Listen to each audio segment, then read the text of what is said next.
So for a while, we thought maybe the classic mini retro console thing was dead. We were wrong. We were so wrong. And that's why I'm here today with the Sega Genesis Mini, and we're gonna have a look at it and yet another super cool unboxing.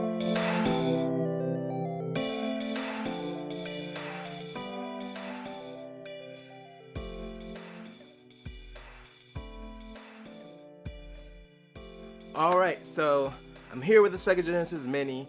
I was kind of holding off on this one until it went on sale, and I saw a good enough price for it, so it's been on sale since Black Friday for $50.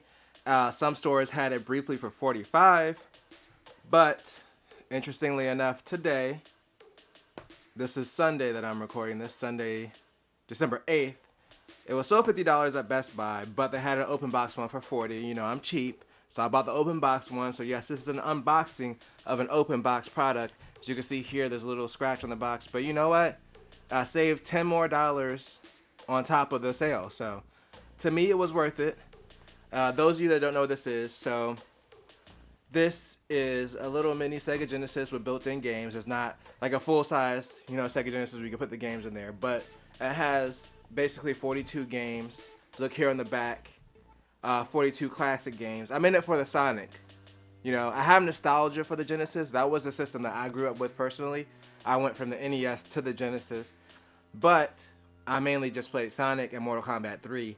So a lot of these other games, except for Tetris, because Tetris is up here, baby. Me and Tetris like this, These other games, though, I don't have much of a memory for nostalgia. And there were some great games up here that I've heard of. But, it's not something I was super excited to get, but the price was right. And we were kind of collecting these little mini systems. Let's just get it out of the box. I've been talking too much. My bad. Okay, let's Doom. There's no tape up here. I'm assuming there's probably tape if you get one new. But, again, this was open box. There's still plastic and styrofoam wrap, so that's a good sign. Okay, so here, you automatically got your power brick, which is USB, as I predicted. It is nice to give you a power brick, though. This is the USB, micro USB cable. So it's the same as the other systems. Anyway, they give you a pretty long HDMI cable here. So that's actually pretty nice of them. What else we got in this box? I'm going in this blind. This is probably the system.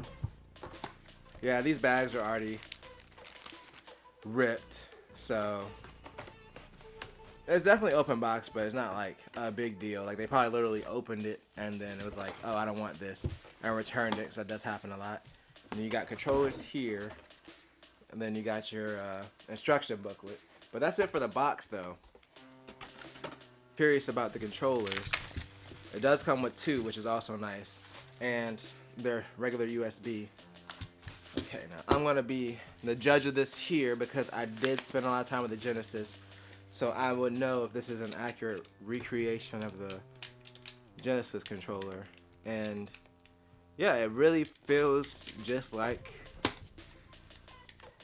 this version of the original Genesis controller.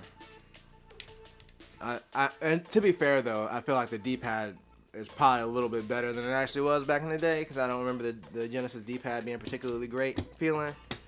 But that is... my Genesis was pretty old, so it was probably just worn down. So let's get the actual system out of the box. As predicted, it's going to be tiny. It's going to be, a little mini replica. Full disclosure, I didn't have this version of the Genesis, so that's cool. I wonder if that volume thing actually works. So you have a little volume switch on the front. You got a reset button, and you got the on-off toggle. This still has a plastic over it, so. Oh, that's kind of cool. It's empty, but the one thing I like that they did was they actually made the slot where you can push it in. I really appreciate that touch because even though there's nothing that goes in there, it's just kind of a cool extra. This is a pretty cool looking system. High definition graphics. I think they did a good job. Personally, the one thing that I liked about the SNES Classic was that they covered the controller ports, and they made the covers look like the original ports, even though it was not USB, but the same controller ports that the Nintendo Wii used. In fact, let's go ahead and dig out our other classic consoles so we can have a little bit of a comparison, size-wise, and how accurate they are in comparison to their counterparts. Alright, it's time to get rid of the other stuff on the table so we can have them all out here. So we got the NES, the Genesis, Super NES, and we got the PlayStation. I'm really glad that they went with the Genesis Mini instead of Classic. I don't know why PlayStation did PlayStation Classic. Like, clearly Nintendo had the Classic thing on lock. They hopped in and was like, PlayStation Classic. I'm like, that doesn't even make sense. Why would you steal the name? Anyway, I like all of these. I think these all really do a great job of representing the original system. Like, I like how on both of these they put working switches, which is kind of awesome. You know, that power switch is really rigid, but I don't know if the volume thing does anything. This one's saying power reset, and they made it feel very similar to the button, especially the PlayStation one. Like, this really, like, you really feel that spring in there, like, and it wobbles a little bit, just like the original PlayStation buttons did when you pressed them. This one's impressive. They're all pretty impressive, and of course they got the little slots up here that don't do anything.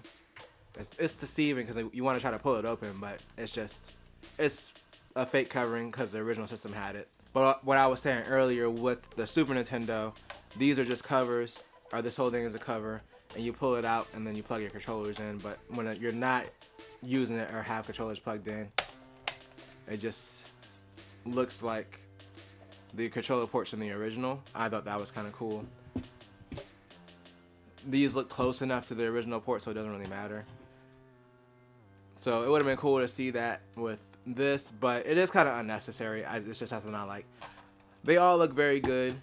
Definitely don't buy this one. This is terrible. Game wise, I think these three have good enough games up there. If you want to go down nostalgia lane, they're worth it. And we're going to take a trip down nostalgia lane. I haven't actually tried this yet, but from what I see on the back of the box, it gives me better hope than when I got this PlayStation Tragic.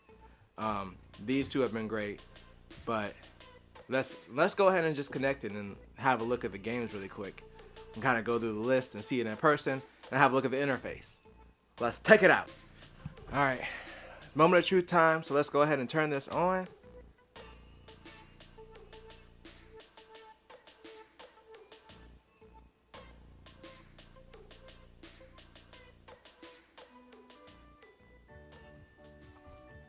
Okay, I'm feeling the music. Alright, so I really like how responsive the interface is. Okay, so you can sort by genre, release date, number of players, and then of course you can do it alphabetically. So let's quickly go to the games. God, there's a lot of games up here. Okay, so we got Alex Kidd, Alicia Dragon, I probably didn't say that right, Altered Beast, Beyond Oasis, Castle of Illusion, Castlevania Bloodlines, Columns, Comic Zone, Contra, Hardcore, Darius, Miss Robotics Mean Bean Machine, Dynamite Hetty, Earthworm Jim, Echo the Dolphin, Eternal Champions, Ghouls and Ghosts, Golden Axe, Gunstar Heroes, Kid Chameleon, Landstalker, Light Crusader, Mega Man, The Willy Wars, Monster World 4, Phantasy Star 4, Road Rash 2, Shining Force, Shinobi 3, Return of the Warrior, Shinobi 3, Return of the Ninja Master, dang it, Sonic the Hedgehog, Sonic 2, Sonic Spinball, where's Sonic 3 at? Anyway, Space Harrier 2, Street Fighter 2 Special Champion Edition. I want to say Championship. Streets of Rage 2, Strider, Super Fantasy Zone, Tetris, Thunder Force 3, Toe Jam and Earl, Vector Man, Virtua Fighter 2, Wonder Boy in the Monster World, World of Illusion starring Mickey Mouse and Donald Duck. Okay, and that's it. So there's a lot of games that I've heard of. Like I said, I'm not 100% familiar with these games, but like any Sega property, of course, what do you play first? You gotta play Sonic. Okay, I like what they did with the little background thing. Let's see how this thing works. Let's see if this is as accurate as I remember it being. This does feel really good.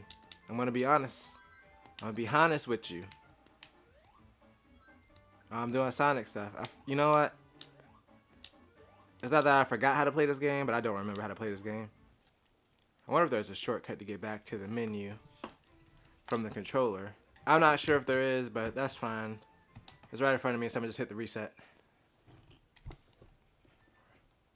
Return to the main menu. They give you save slots like the other systems. Yeah, that's fine. I don't need to save. I beat the first stage of Sonic, which is like the easiest. Okay, let's try a little bit of Streets of Rage 2. Okay, so the background is the same. I thought maybe they had a unique one for each game. Either way, the Sonic thing is kind of cool. It makes sense. That is like Sega's thing. Their main thing. I'm going to be this dude. I'm going to be Skate. Because skating was the bomb back in the 90s. I don't know if y'all know or not. Everybody had rollerblades. The old days where you could just sit here and then mash the same button in a direction and you would do stuff. This is what I miss in gaming. You see that head spin? See, breakdancing was a bomb back in the... Really? Y'all are disrespectful. These are grown people. Like, what is wrong with the kids in this game? Oh, they're just trying to stab somebody. Like, who holds a knife with two hands like that? Like, that's just weird. That whole thing was... The whole interaction was weird. Alright, so this is the Genesis Mini. Overall, I think it's pretty cool. This controller definitely feels just like the original one, if not like a little bit better with a D-pad. And I feel like they got some great games. It's weird that Sonic 3 is not up here, but other than that, I think if you're a Genesis fan, it's easy to recommend even at $50. That's a reasonable price for built-in games and kind of like a cool collectible decoration thing, which is half the reason I buy these things. Anyway, if you enjoyed this video, make sure to tell a friend, tell a coworker, like, share, and subscribe, and always do at least 2 things at the same time. We out.